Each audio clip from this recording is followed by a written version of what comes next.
नमस्कार दर्शक बंधु आपण को आम चैनल को स्वागत।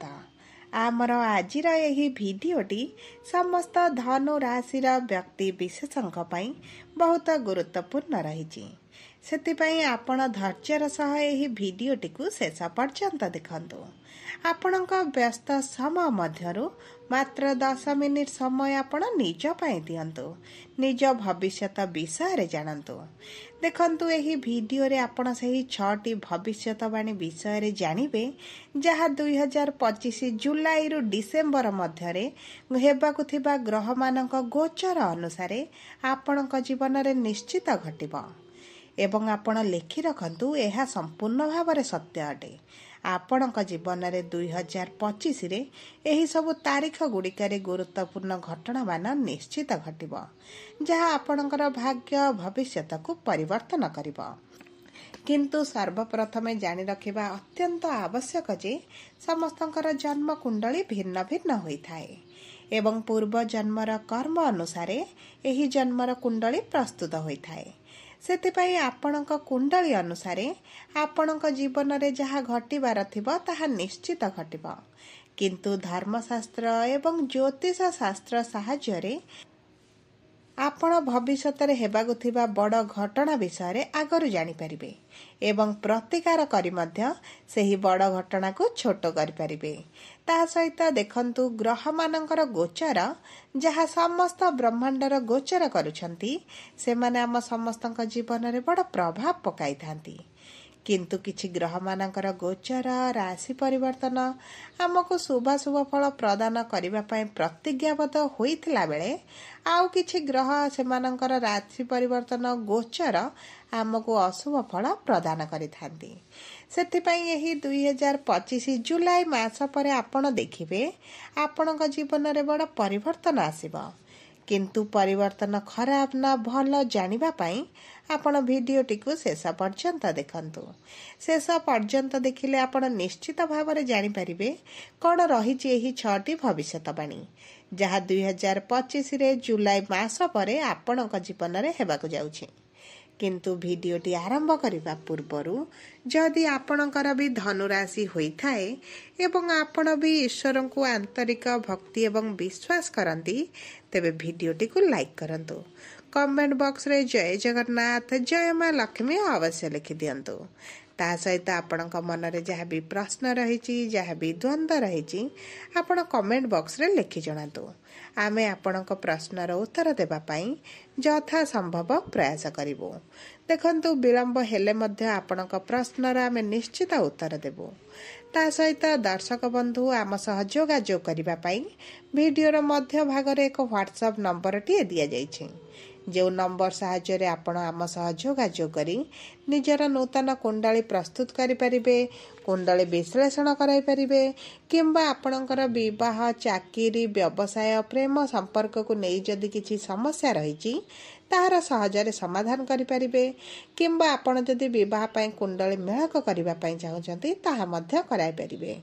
सेथिपई आपण आम सह भिडियोर शेष पर्यंत जोड़ी होई रुहंतु एवं व्हाट्सएप नंबर माध्यम रे आम सह जोगाजोग करंतु। एबे आसंतु भिडियोटी को आगो को बढ़ाइबा एवं सेही 6टी भविष्यतवाणी विषय रे जानिबा जहा 2025 रे निश्चित घटिबा को जाउछि। किंतु आपण टिके ध्यान देई बुझिबार अछि जे केउ क्षेत्र रे ही परिवर्तन घटिबो।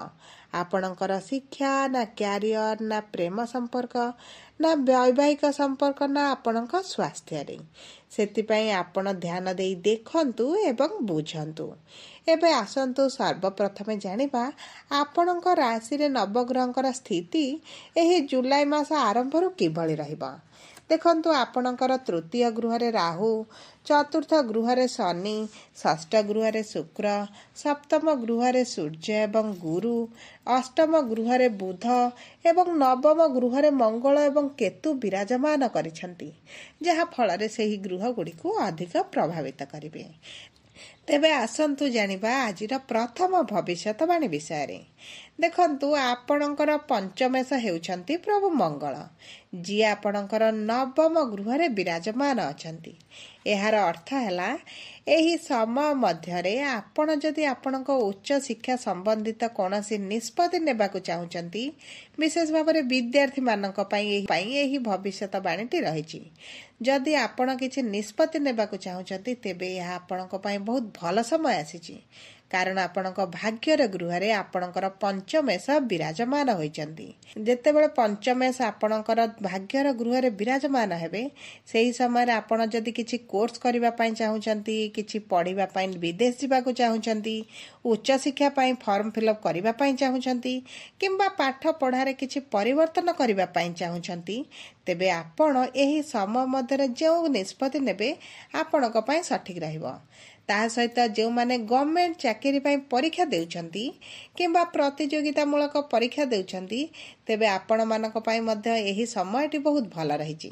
ଆପଣ ପଜିଟିଭ୍ ରେଜଲ୍ଟ ପାଇବେ, କାରଣ ପଞ୍ଚମେଷ ଯେତେବେଳେ ଭାଗ୍ୟର ସ୍ଥାନରେ ବସନ୍ତି, ଆପଣଙ୍କର ଶିକ୍ଷା କ୍ଷେତ୍ରରେ ବଡ଼ ପରିବର୍ତ୍ତନ ଆଣନ୍ତି ଏବଂ ଏହି ପରିବର୍ତ୍ତନ ଆପଣଙ୍କ ଭବିଷ୍ୟତ ପାଇଁ ବହୁତ ସୁଫଳଦାୟୀ ରହିବ। ଏବେ ଆସନ୍ତୁ ଜାଣିବା ଦ୍ୱିତୀୟ ଭବିଷ୍ୟତବାଣୀ ବିଷୟରେ। ଦେଖନ୍ତୁ, ଏହି ବର୍ଷର ପ୍ରଥମାର୍ଦ୍ଧରେ ଦେବଗୁରୁ ବୃହସ୍ପତି ଆପଣଙ୍କର ଷଷ୍ଠ ଗୃହରେ ବିରାଜମାନ ଥିଲେ ଏବଂ ଏହି ଦ୍ୱିତୀୟାର୍ଦ୍ଧରେ ଗୁରୁ ଆପଣଙ୍କର ସପ୍ତମ ଗୃହକୁ ଗୋଚର କରିଛନ୍ତି। ତେଣୁକରି ଆପଣ ଯାହା ବି ବଡ଼ ନିଷ୍ପତ୍ତି ନେବାକୁ ଚାହୁଁଛନ୍ତି, ଆପଣଙ୍କର ଗୁରୁ ସପ୍ତମ ଗୃହକୁ ଆସିବା ପରେ ଆପଣ ଯଦି ନିଅନ୍ତି, ଆପଣଙ୍କୁ ସେଥିରେ ସୁଫଳ ପ୍ରଦାନ କରିବେ। ଆପଣ ସେଥିରେ ଶୁଭାଶୁଭ ଫଳ ପ୍ରାପ୍ତି କରିବେ। କାରଣ ଦେଖନ୍ତୁ, ଗୁରୁ ଯେତେବେଳେ ଆପଣଙ୍କର ଷଷ୍ଠ ଗୃହରେ ରହିଲେ, ବହୁତ ସମସ୍ୟା ଆପଣଙ୍କୁ ଦେଉଥିଲେ, କାରଣ କୁଣ୍ଡଳୀର ଷଷ୍ଠ ଗୃହକୁ ଶୁଭ ବୋଲି ମନାଯାଏନି। ତେଣୁକରି ଆପଣ ବର୍ଷର ପ୍ରଥମାର୍ଦ୍ଧରେ ଜୀବନର କୌଣସି ବଡ଼ ନିଷ୍ପତ୍ତି ଯଦି ନେଉଥିଲେ, ଆପଣ ସେଥିରେ ବିଫଳତାର ସାମ୍ନା କରୁଥିଲେ। କିନ୍ତୁ ଏହି ବର୍ଷେ ହେବ ଆପଣଙ୍କ ଜୀବନରେ ଯାହା ବି ସମସ୍ୟା ଦେଇ ଆପଣ ଗତି କରୁଥିଲେ, କାରଣ ଗୁରୁ ଆପଣଙ୍କ ଷଷ୍ଠ ଗୃହରେ ଗୋଟିଏ ବର୍ଷ ପର୍ଯ୍ୟନ୍ତ ରହିଥିଲେ। ତେଣୁକରି ଏହିସବୁ ସମସ୍ୟା ଗୁଡ଼ିକ ଆପଣଙ୍କର ଧୀରେ ଧୀରେ ଦୂର ହେବା ଆରମ୍ଭ ହେବ ଏବଂ ଆପଣଙ୍କ ଜୀବନରେ ବଡ଼ ବଡ଼ କାର୍ଯ୍ୟ ଗୁଡ଼ିକ ପୂରଣ ହେବା ଆରମ୍ଭ ହେବ। ଦେଖନ୍ତୁ, ସପ୍ତମ ଗୃହକୁ ଗୁରୁ ଆସିବା ପରେ ଆପଣଙ୍କ ପର୍ସନାଲ ଲାଇଫରେ ବଡ଼ ପରିବର୍ତ୍ତନ ଆସିବ। ଆପଣଙ୍କର ସ୍ୱାସ୍ଥ୍ୟରେ ଯେଉଁ ସବୁ ସମସ୍ୟା ଚାଲିଥିଲା, ସେଥିରେ ଉନ୍ନତି ଆସିବ ଏବଂ ସବୁଠାରୁ ବଡ଼ କଥା ହେଲା, ଆପଣଙ୍କ ପ୍ରଥମ ଗୃହକୁ ଦୃଷ୍ଟି ଦେବେ, ମାନେ ଆପଣଙ୍କର ମ୍ୟାଚ୍ୟୁରିଟି ବଢ଼ିଯିବ। ଆପଣ ମ୍ୟାନେଜମେଣ୍ଟ ଶିଖିଯିବେ, ଆପଣଙ୍କର ଜ୍ଞାନ ବୃଦ୍ଧି ହେବ, ଆପଣ ଆପଣଙ୍କ ଭୁଲକୁ ବୁଝିବେ ଏବଂ ସୁଧାରିବା ଆରମ୍ଭ କରିବେ। ମୋଟାମୋଟି ଭାବେ କହିବାକୁ ଗଲେ, ଆପଣଙ୍କ ଲଗ୍ନକୁ ଗୁରୁଙ୍କର ଦୃଷ୍ଟି ରହୁଥିବାରୁ ଆପଣଙ୍କୁ ଭଲ ଦଶା, ଭଲ ଦିଶା ଏବଂ ଭଲ ରାସ୍ତା ମିଳିଯିବ। ଏବେ ଆସନ୍ତୁ ଜାଣିବା ତୃତୀୟ ଭବିଷ୍ୟତବାଣୀ ବିଷୟରେ। ଦେଖନ୍ତୁ, ଆପଣଙ୍କର ତୃତୀୟ ଗୃହରେ ବର୍ଷ ଆରମ୍ଭରୁ ଶନି ମହାରାଜ ବିରାଜମାନ କରିଥିଲେ ଏବଂ ମାର୍ଚ୍ଚ ମାସ ଶେଷ ସମୟରେ ସେ ଆପଣଙ୍କର ଚତୁର୍ଥ ଗୃହକୁ ଗୋଚର କରିଥିଲେ ଏବଂ ସେହି ଦିନଠାରୁ ଆପଣଙ୍କର ଶନିଙ୍କର ଅଢ଼େଇ ମଧ୍ୟ ଆରମ୍ଭ ହୋଇଛି। ଦେଖନ୍ତୁ, ଯେତେବେଳେ ଶନିଙ୍କର ଅଢ଼େଇ ଆରମ୍ଭ ହେବ ଆପଣଙ୍କର ଚତୁର୍ଥ ଗୃହରେ, ସେତେବେଳେ ଦେଖିବାର ଅଛି ଯେ ଶନି ଆପଣଙ୍କ କୁଣ୍ଡଳୀରେ କେମିତି ସ୍ଥିତିରେ ଅଛନ୍ତି। ଆପଣଙ୍କ କୁଣ୍ଡଳୀରେ ଯଦି ଶନି ନୀଚ ଥିବେ କିମ୍ବା ଖରାପ ସ୍ଥିତିରେ ଥିବେ, ତେବେ ସେତେବେଳେ ଆପଣଙ୍କୁ କିଛି ନା କିଛି ଷ୍ଟ୍ରେସ୍ ଆସିବ, କର୍ମକ୍ଷେତ୍ରରେ ଟେନସନ୍ ବଢ଼ିବ, ଅଧିକ ଦାୟିତ୍ୱ ଆପଣଙ୍କ ଉପରେ ବଢ଼ିଯିବ। ଯଦି ଶନି ଆପଣଙ୍କ କୁଣ୍ଡଳୀରେ ଭଲ ସ୍ଥିତିରେ ଅଛନ୍ତି, ତେବେ ଆପଣଙ୍କୁ ଗୋଟେ ଭଲ ସ୍ଥିତିରେ ପହଞ୍ଚାଇବେ, ଆପଣଙ୍କୁ ସୁଫଳତା ପ୍ରଦାନ କରିବେ। ସେଥିପାଇଁ ଆପଣଙ୍କୁ ଆପଣଙ୍କ କୁଣ୍ଡଳୀକୁ ଥରେ ବିଶ୍ଳେଷଣ କରାଇବାର ଆବଶ୍ୟକତା ରହିଛି, କାରଣ ଆପଣ ଜାଣିପାରିବେ ଆପଣଙ୍କ କର୍ମକ୍ଷେତ୍ରରେ, ଆପଣଙ୍କ ସୁଖ ସୁବିଧାରେ, ଆପଣଙ୍କ କ୍ୟାରିୟରରେ ଶୁଭ ପରିବର୍ତ୍ତନ ଆସିବ ନା ଅଶୁଭ ପରିବର୍ତ୍ତନ ଆସିବ। ସାଧାରଣତଃ ଭାବରେ ଦେଖିବାକୁ ଗଲେ, ଶନି ଯେତେବେଳେ ଚତୁର୍ଥ ଗୃହକୁ ଆସିବେ, ସେତେବେଳେ କ୍ୟାରିୟରରେ ପରିବର୍ତ୍ତନ ଆସିବ। ଆପଣ ସ୍ଥାନ ପରିବର୍ତ୍ତନ କରିବେ, ଆପଣଙ୍କ ଚାକିରିରେ ପୋଷ୍ଟରେ ପରିବର୍ତ୍ତନ ଆସିବ, ତା ସହିତ ଅଧିକ ଦାୟିତ୍ୱତା ନିଶ୍ଚିତ ଭାବରେ ଆସିବ ଏବଂ ଆପଣଙ୍କୁ ଗ୍ରୋଥ୍ ମଧ୍ୟ ମିଳିବ। ସବୁଠାରୁ ବଡ଼ କଥା ହେଲା, ଆପଣଙ୍କର ଇନକମ୍ରେ ପରିବର୍ତ୍ତନ ଆସିବ। ସେଥିପାଇଁ ଆପଣ ଅଧିକ ସନ୍ଦେହ କରିବା କିମ୍ବା ଦ୍ୱନ୍ଦ୍ୱରେ ରୁହନ୍ତୁ ନାହିଁ। जल्दी काहा उपरे विश्वास करंतु नाही एवं तरबर होई आपण कौनसी निष्पत्ति नियंतु नाही, नचेत आपणक जीवन में बहुत गुड़िए समस्यार एका साथी रे सामना करने को पड़ पारे। तेबे एबे आसंतु जानिबा चतुर्थ भविष्यवाणी विषय। देखंतु राहुंकर राशि परिवर्तन आपणक पई बहुत शुभदायक रहइबो। एही 2025 मे मासरे राहु करिसंती राशि परिवर्तन। राहु आपणकर चतुर्थ गृह रे थिले एवं तृतीय गृह को गोचर करिसंती। एहार अर्थ हैला राहु आपणक चतुर्थ गृह बा सुखर गृह रे बसी आपणक सुख सुविधा रे बाधा प्राप्त सृष्टि करुथिले, किंतु एही द्वितीय अर्धरे आपण निज सुख पाई किंबा परिवारर सुख सुविधा पाई आपण किछि ना किछि करिबा पाई जहा पूर्वरु चाहुथिले ताहा आरंभ करिवे। ता सहित राहु जेतेबेले आपणकर तृतीय गृह को जिबे माने आपणकर चंद्रमांकठारु तृतीय घर दूरतारे रहिबे, सेतेबेले एहाकु बहुत शुभ बोली मध्य मना जाए। आपण को चतुर करिवे, चालाक करिवे, बुद्धिमान मध्य बनाइबे। ता सहित आपण प्रतिदिन काम रे उन्नति आनिबे। विशेष भाव में जो माने चाकरी संधान रे थिले सेमानंकु एही वर्षर द्वितीय अर्धरे निश्चित चाकरी मिलिबार बहुत अधिक संभावना अछि। आपण जदि किछि इंटरव्यू देबे किंबा किछि परीक्षा दियंती तेबे आपणक चाकरी को केही अटकाई परिबेनी, कारण राहु आपणक कर्म क्षेत्र रे आपणकु बहुत अधिक सपोर्ट करिवे। आपणकु अधिक एफर्ट दबाको पड़िबो, कारण आपणकर एही समयटी हेउची सफलतार समय, आपणक भविष्यत को उज्जवलमय करिवार समय। तेबे एभली सुजोग आपण हाथ छड़ा करंतु नाही। एही वर्षर द्वितीयार्ध बा जुलाई ठारू डिसेंबर मध्यरे आपण आपणक भाग्य को आपणक क्यारियर को बदलाइया पई एक चेष्टा निहाती भाबरे करंतु, आपण सेतरे कृतकार्य हेबे। एबे आसंतु जानिबा पंचम भविष्यवाणी विषय। देखंतु एही पंचम भविष्यवाणी मध्य आपणक पई बहुत अधिक गुरुत्वपूर्ण रहिछि एवं यह बहुत शुभ भविष्यवाणी मध्य रहिछि, कारण केतु एही मे मास 18 तारिख दिन आपणकर दशम गृहरु विदाय नैछंती, जहा फल आपणक कर्म क्षेत्र रे भल परिवर्तन आपण देखिबे। देखंतु दीर्घ 1.5 वर्ष हैला आपणकर दशम गृह रे विराजमान करी आपणक काम रे बहुत असंतोष रखुथिले, आपणक काम रे मन लागु नथिला, आलस्य अनुभव करुथिले एवं आपणक मन रे बहुत गुडे नकारात्मक चिंताधारा आसुथिला। किंतु एही द्वितीय अर्धरे जेतेबेले केतु आपणकर दशम गृहरु बाहरी जिबे आपणक कर्म क्षेत्र रे परिवर्तन देखिबे। आपणक काम रे मन लागिबो, आपण बहुत भलरे काम करिबा आरंभ करिबे, आपण संतुष्ट रहिबा आरंभ करिबे। संतु जानिबा शेष बा अंतिम भविष्यवाणी विषय।